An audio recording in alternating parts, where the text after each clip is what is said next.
Good day, folks. This is Greg Judy. I am winded. I'm walking in this fescue. That's about, that was past my knees, all the way up to my crotch. Some of these blades are 2 feet long. No rain since August 11th. We did get some really nice timely rains in August, or I wouldn't be standing here showing you what happened. Anyway, I'm laying out my strip. This is for this weekend, one of the days. And I walk them in because I don't want to drive the four-wheeler over this beautiful grass and leave a tire mark with manure on it all the way across this paddy.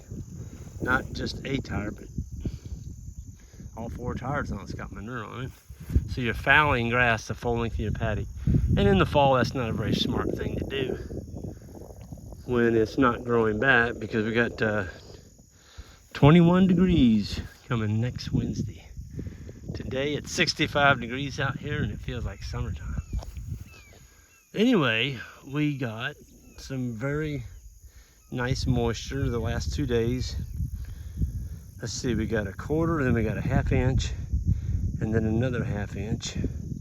So altogether, 1 1/4 inches over about a 24 to 36 hour period. It came slow. Yesterday, every time you get outside and do something, it'd rain, just for 5 minutes. Then the sun would come out, and 5 minutes later, it'd rain, and then the sun would come out. It did that all day yesterday. And those are the kind of rains that soak in. I told Jan, my wife, I said, us farmers, we're never satisfied. I was like, man, I wish we'd have got that rain, 2 months ago or a month and a half ago. We went through all of September and all of October until, 24 hours ago, nothing, no rain. And so it got extremely dry. If you weren't careful, you were bending the, I'll pull this one out. You were bending those spikes trying to get them in the ground. And now, after that 1 1/4 inch, they go in quite nicely. But right here, folks, is where we fed hay up on this ridge last winter. We unrolled it, and we used that ATV, the Greg Judy bale unroller. And you can see where we unrolled the hay. I mean, it's just, tell you what, that's sucking wind climbing there. Look at the forage in here. I mean, for purposes, look on the way.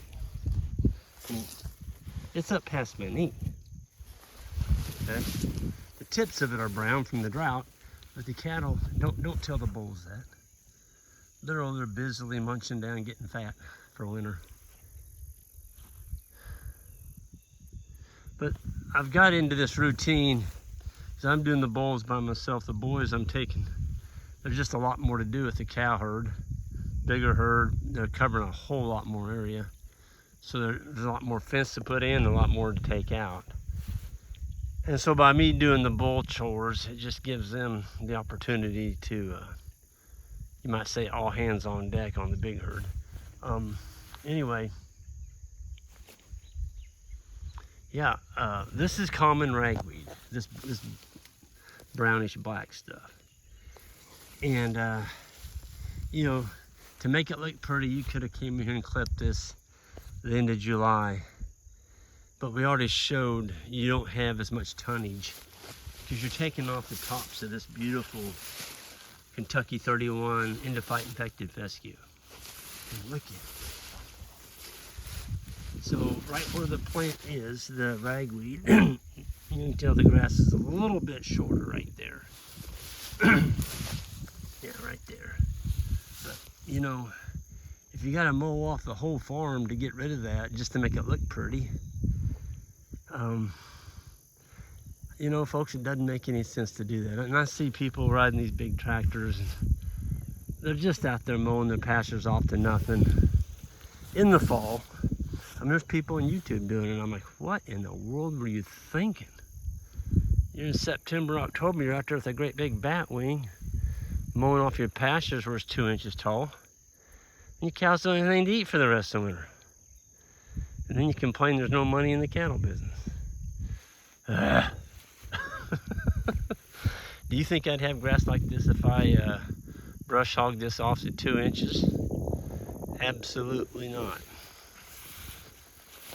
Folks, I've got to make a living on what grows on my farm or my lease farms, and the only way to do that is to keep your brush hog parked in the garage, unless you get woodies, brush growing up, or if you have a landowner and he's like, Greg, you know what, you're letting the place get a little woolly looking, well then you go out there and you mow it, but you mow it high. You mow it about 10 inches. You don't mow it off at 2 inches.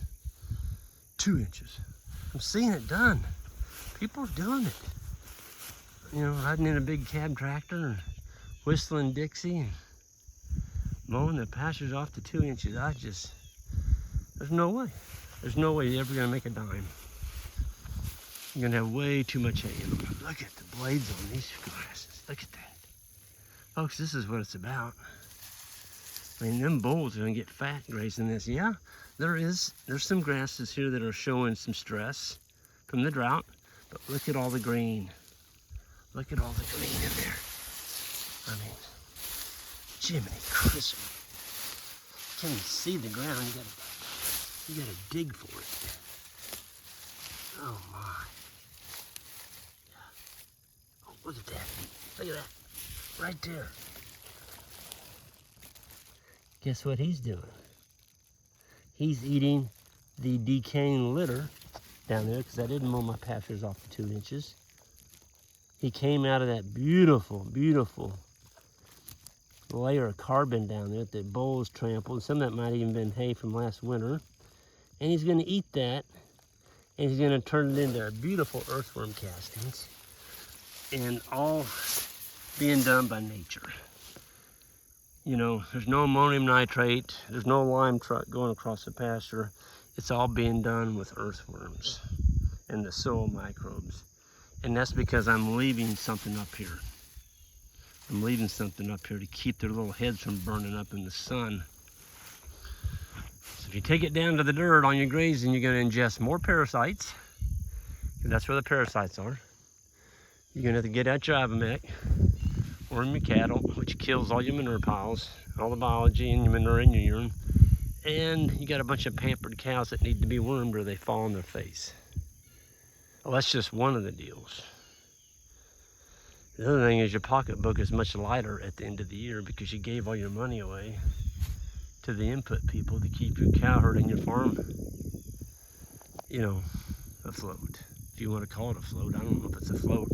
I think that's called the sinking ship. And, you know, it's fine if you got an off-farm job, you make a lot of money off the farm, you want to throw it onto the farm and pamper your cows, but I don't have that luxury. They have to make it on this. And a lot of people curse Kentucky 31 fescue, but I'm going to tell you what, for winter forage, there is nothing that compares to it. Nothing. So I'm going to keep it. I'm going to keep making money with it. And the next time somebody tells me I need to spray it, I'm going to tell them to go fish. And they can go take somebody else's money. Look at that. There's 2 of them. Those are red-tailed hogs. Beautiful. Beautiful hogs. I saw some deer out here this morning, and a turkey flew over the top of my head. Saw some buck scrapes, buck rubs, and we're 2 weeks, a little over 2 weeks from deer season. So, yeah, it's that time of year. I can't believe, where'd the summer go? Trees are starting to turn color. Look at that. Isn't that pretty? They have all different colors. There's a really red one right there.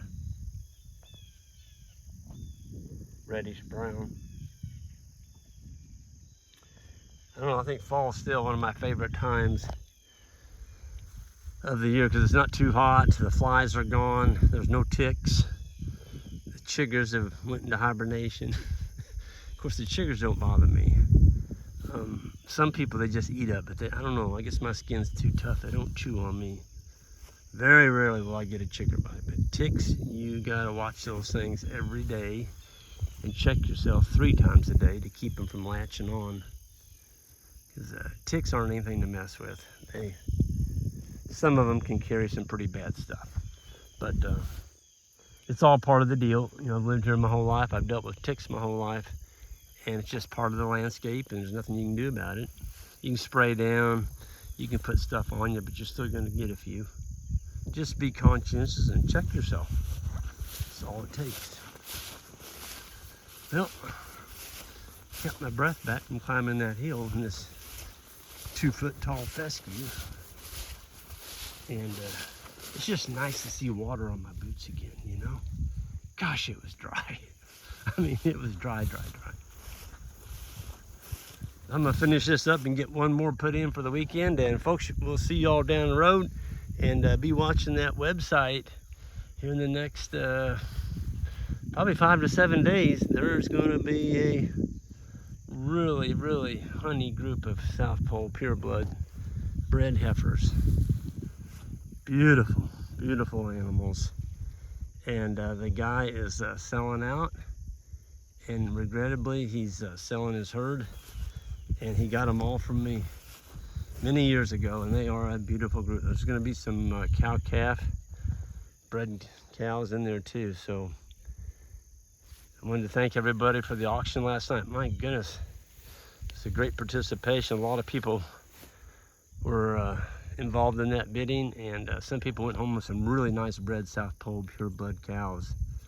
And anyway, y'all have a great day, and hit that subscribe button on the way out and that like button, and I appreciate it, and we'll see y'all down the road.